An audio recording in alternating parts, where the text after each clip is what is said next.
Game Week 8 ir klāt un mūs sagaida titānu cīņa. Sveicināti atpakaļ starp rindām, un šodien mēs parunāsim par galveniem notikumiem 7. tūrē, par populārākiem transferiem uz 8. Game Weeku, nedaudz par wildcardu, par titānu cīņu, protams, mūsu nedēļas uzvarētāju un nobeigumu. Viens no galvenajiem notikumiem bija, protams, Lutons uzvara 2-1 pret Evertonu. Lutons mednieki tāpat nospēlēja, kuram piespēle un Dominikam Calvert-Lewinam gols, bet Morris un Lokers parādīja to, ka viņi joprojām ir gatavi cīnīties. Manchester City zaudējums pret Vilkiem diezgan likumsakarīgi. Bez Rodri tiešām Manchester City nerāda to pašu sniegumu, un tas būs viennozīmīgi izaicinājums spēlē pret Arsenālu. Neto bija brīnišķīgs kā parasti, un tas korejiešu čalīts iesita golu. Protams, arī apzaktā arī Liverpoola un vēl ļoti daudzi menedžeri, es tajā skaitā neieskaitītais gols un skandāls ar VAR sistēmu, arī viena no centrālajām ziņām 7. Game Weekā. Un tagad par galveniem transferiem. Tātad par cilvēkiem, ko jums vajadzētu nopirkt. Vārtos es būtu ieteicis Popu vai Vikārio. No aizsargiem es viennozīmīgi gribētu izcelt jebkuru Tottenhamas aizsargu vai Newcastles aizsargu, kā arī Aston Villas aizsargus gribētu izcelt Kešu, jo viņš visvairāk piedalās uzbrukuma darbībās.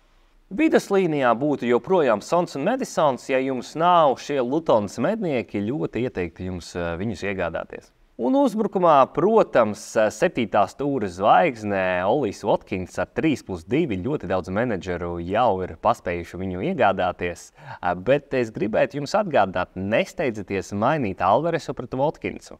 Tā var būt arī kļūda. Spēlētāji, no kuriem jums vajadzētu izvairīties. Vārtos tas būtu populārais Areola, jo ir spēle pret Newcastle. Aizsardzībā tie būtu jebkuri Arsenāla vai Manchester City aizsargi. Viduslīnijā tas būtu Saka, joprojām nav skaidrs, kas ir ar viņa traumu. Un uzbrukumā tas būtu Morris. Spēlētāji, kurus jums vajadzētu paturēt. Vārtos tas būtu Pickfords ar Turneru. Turners būs mana 8. stūras izvēle. Aizsardzībā es būtu joprojām paturējis Fulham aizsargus, jo kalendārs ir diezgan labvēlīgs. Kā arī es nebūtu tik ātri atbrīvojies no Mitomas, jo šis spēlētājs ir Japāņu salas. Smailējs būtu joprojām paturējis Nuņesu, jo viņam vienkārši nebija iespējas iziet laukumā tīri dēļ noraidījumiem. Kā arī Alvares rāda mums augstākās klases futbolu ar saviem brīvsitieniem un spēli Champions League. Tiešām tas ir brīnišķīgs spēlētājs. Gribētu uzsvērt arī to, ka no Newcastle šobrīd jūs varat ņemt jebkuru spēlētāju. Tā paraugstunda, ko viņi sniedz PSG, mani ļoti iepriecināja, un šī komanda tiešām ir vairāk nekā 3 spēlētāji cienīgi. Spēlētāji, no kuriem es būtu atbrīvojies, tas būtu Stils no Brightonas, nevienmēr ir pamatsastāvā, grūts kalendārs, aizsardzībā Stupiņāns, trauma, grūts kalendārs, būs atpakaļ tikai novembrī. Viduslīnijā tas būtu Rashfords, jo Rashfordam tiemžēl gan ir kaut kādas nesaskaņas ar Eriku Ten Hāgu, daži viņu nosauc par pelēko kardinālu aiz Sančo skandāla, kā arī Hojlunds vairāk ieņem centrālā uzbrucēja lomu un sita vairāk nekā Rashfords. Uzbrukumā diemžēl ir jāatzīst, ka ir jāatbrīvojās no visas pēdējās spēles bez attacking returniem, un Brentford nesniedz labāko spēli. Arsenāls pret Manchester City. Ko sagaidīt no šīs spēles?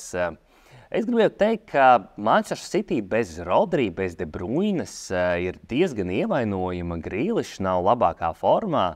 Haalands arī vairs nesit tik daudz golus. Un es vairāk liecos uz Arsenāla pārsvaru, jo Arsenālam būs pilna aizsardzības līnija, papildinājumi uzbrukumā, un sportiskā veiksme, sportiskās dusmas, tā teikt, jo viņi spēlēs mājās.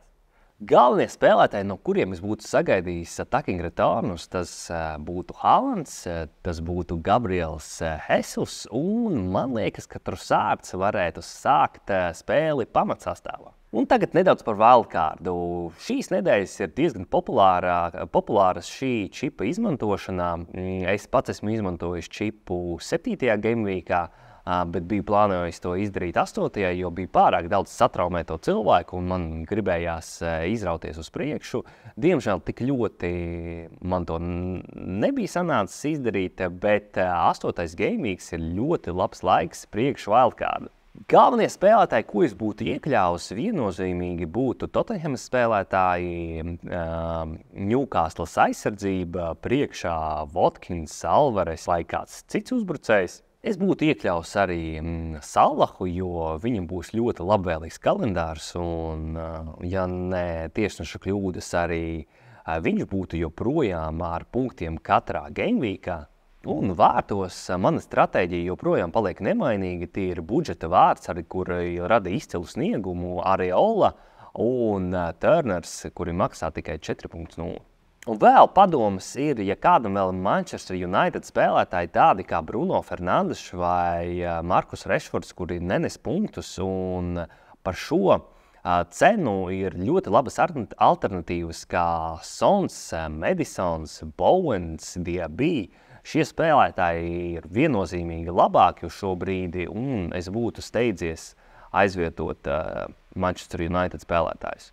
Ja tomēr jūs esat ļoti liels Manchester United fanāts, es vairāk jums ieteiktu Hojlundu, jo viņš sevi ļoti labi parādīja Champions League spēlēs. Un mūsu nedēļas uzvarētājs Roberts Ešenvalds ar komandu Rīgas Šaltres izmantoja wildcardu, aizsardzībā izvēlējās Tripieru kā kapteini, ļoti drosmīga izvēle. Atnesa 24 punktus, viduslīnija nospēlējusi gandrīz visa. Vienīgais, kurš nav nospēlējis, ir Salahs, bet manā skatījumā viņš vienkārši tika aplaupīts. Priekšā Watkins, kurš arī sniedza uzvaru 7. gameweekā. Apsveicu Robertu! Uz šīs lietainās nots mūsu nedēļas rubrika ir beigusies. No jums es gaidīšu komentārus, ieteikumus un tiksimies ar jums nākamnedēļ. Vai tu zini to sajūtu? To adrenalīnu pirms starta? Spriedzi pirms pēdējiem metriem? Satraukumu pirms pēdējā metiena? Klusumu pirms pēdējā sitiena? Un uzvaru.